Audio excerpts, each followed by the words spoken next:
continuidade ao nosso estudo, nós vamos fazer um estudo sobre forma de Estado. Como o Estado é formado? E se nós fôssemos fazer uma divisão, nós temos o Estado simples ou unitário, o Estado autônomo ou regional e o Estado composto. Dentro dessas formas de Estado, a depender de como vai ser organizada essa forma de Estado, vai ser realizada a administração, toda a distribuição de competência, como que vai ser a parte de governança, entre quem governa e quem é governado. Tudo isso tem a ver lá como nós vimos na nossa primeira aula sobre a organização do Estado. Então, quando se fala em Estado simples ou unitário, nós temos aí um Estado concentrado, um Estado onde ele detém todo o poder dentro daquela região e nas mãos, muitas vezes, de um pequeno grupo ou de uma pessoa. E aí nós temos a ideia do Estado unitário, aquele Estado único. Por isso que se fala muito em Estado unitário puro, onde nós temos realmente um único Estado, e aí nós temos áreas regionais muito pequenas. Então, nós temos aí como exemplo o Principado de Mônaco, o Vaticano, onde é considerado um Estado unitário puro. Por quê? Porque não há divisões internas. É o único Estado onde nós temos um poder central dentro dele. Todavia, nós temos outros modelos de Estado unitário, que é o chamado Estado unitário descentralizado, onde há uma descentralização desse poder. Todavia, essa descentralização ela é limitada. Nós temos aí, muitas vezes, uma pequena parcela da questão administrativa, por exemplo, para algumas regiões desse Estado, uma pequena parcela legislativa também, em relação a gerir algumas questões dentro desses Estados, mas nada muito organizado, Continua-se essa união do poder na mão de um pequeno grupo ou de uma pessoa só. Então o Estado ele tem essa característica de ser o Estado unitário puro ou Estado unitário descentralizado. Também temos o Estado autônomo ou regional, onde existe, na verdade, quando se fala em Estado autônomo ou regional, nós estamos no meio termo. Eu não estou nem falando de um Estado unitário, mas também não estou falando de um Estado federado. É como se nós estivéssemos no meio termo entre essas duas espécies de forma de Estado. Então eu tenho o Estado autônomo e regional, e o que vai caracterizar esse Estado é que, em relação ao Estado regional, o poder é centralizado por meio de lei, ou seja, de cima para baixo. Eu tenho o Estado regional, exatamente essa forma de constituição vindo de cima para baixo. Ou seja, eu tenho o Estado que vai criar uma lei e vai distribuir em regiões essa competência. É óbvio, uma competência mais limitada, não estamos falando de federação aqui, mas ele é criado dessa forma para poder garantir a sua unidade. Já no Estado autônomo, essa criação é de baixo para cima. Eu tenho várias regiões autônomas que se juntam para criar um Estado. É óbvio que nós também temos aí a questão da limitação de competência dessas regiões. Só que a criação desse Estado, ela é de baixo para cima. Eu tenho lá uma base de várias regiões que se une através de eleições, estatutos e tudo mais para criar esse Estado. Essa é a diferença básica entre o Estado regional e o Estado autônomo. Eu também tenho o Estado composto. E aí nós temos as confederações e as federações. Confederação, na verdade, ela é a união de estados autônomos. Então, quando eu falo em confederação, nós estamos falando na criação por vários países de uma confederação que vai tratar de alguns assuntos como econômicos, segurança e tudo mais. Não é um Estado propriamente dito, porque cada membro desse Estado ele é autônomo e independente. Já quando se fala em Estado federado, aí eu tenho uma federação, onde eu tenho uma distribuição da competência. Eu tenho ali essa distribuição que é feita pela Constituição Federal, onde eu vou ter uma união.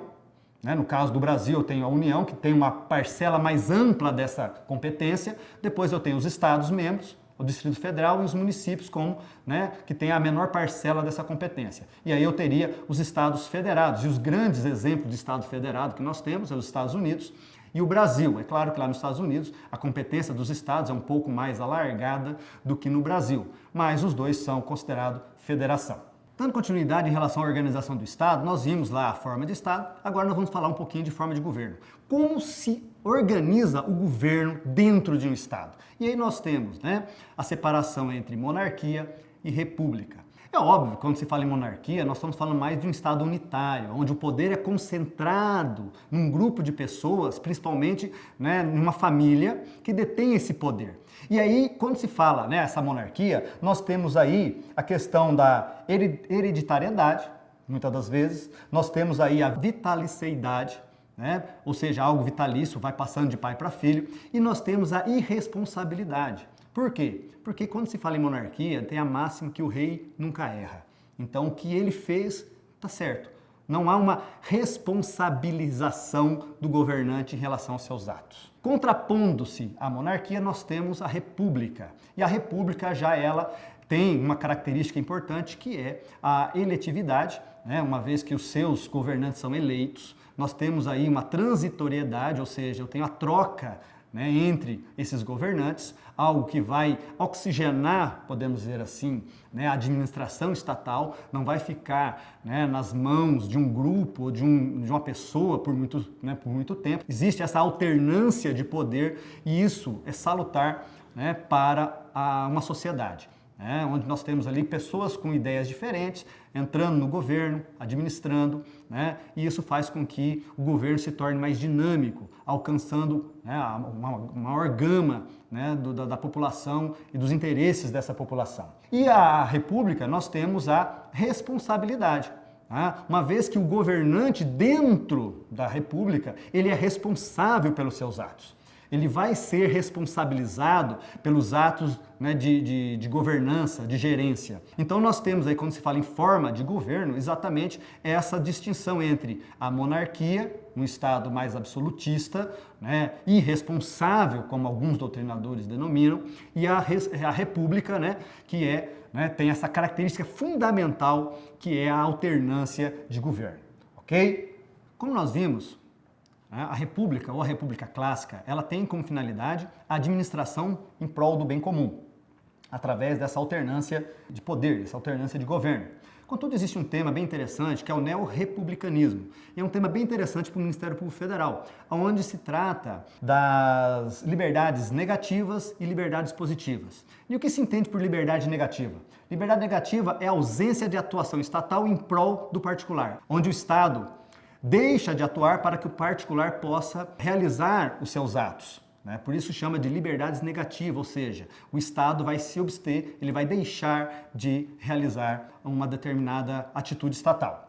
Contrapontos a isso, nós temos as liberdades positivas, onde tem a ideia de fazer. E essa ideia de fazer está muito ligada à participação da sociedade perante a administração do Estado, onde se busca um foco, onde a sociedade tem um papel mais ativo dentro da administração pública, através de audiências públicas, participações populares, né, efetivamente gerenciando, participando dessa gerenciamento das atividades estatais. Ainda dentro, né, dessa organização do Estado, desse estudo mais pormenorizado da organização do Estado, nós temos aí, né, o sistema de governo. Como que o governo vai se sistematizar na sua atuação? E aí nós temos o presidencialismo e o parlamentarismo. O presidencialismo ele tem uma característica interessante porque na pessoa do presidente da República, né, configura-se o chefe de Estado e o chefe de governo. Ou seja, como chefe de Estado, o presidente vai representar o país internacionalmente. E como chefe de governo, ele vai administrar, né, o país internamente. Então nós temos a figura de uma só pessoa, tanto o chefe de governo como o chefe de Estado. É óbvio que no presidencialismo, né, nós temos uma responsabilização, né, mais complexa, né, deste presidente, uma vez que ele é responsável, sim, pelos seus atos, só que, né, existe toda uma tramitação para, por exemplo, tirar esse presidente do poder. Tem que ter todo um arcabouço jurídico constitucional para que isso ocorra. Contrapondo-se ao presidencialismo, nós temos o parlamentarismo, onde a figura de chefe de governo e chefe de Estado são separadas. O que se foca mais no parlamentarismo é o chefe de governo, tá? Que na pessoa do primeiro-ministro, ele vai administrar o seu país. E aí nós temos, na verdade, né, uma participação maior do parlamento. onde esse chefe de governo, o primeiro-ministro, ele pode ser destituído. Não há aí, né, uma regra mais tão engessada para destituir esse chefe de governo, né? Por exemplo, se ele perder a maioria lá no parlamento, ele pode ser deposto e vai ser eleito um novo chefe de governo. Tá? Da mesma forma, o parlamento também fica, né, à mercê desse chefe de governo.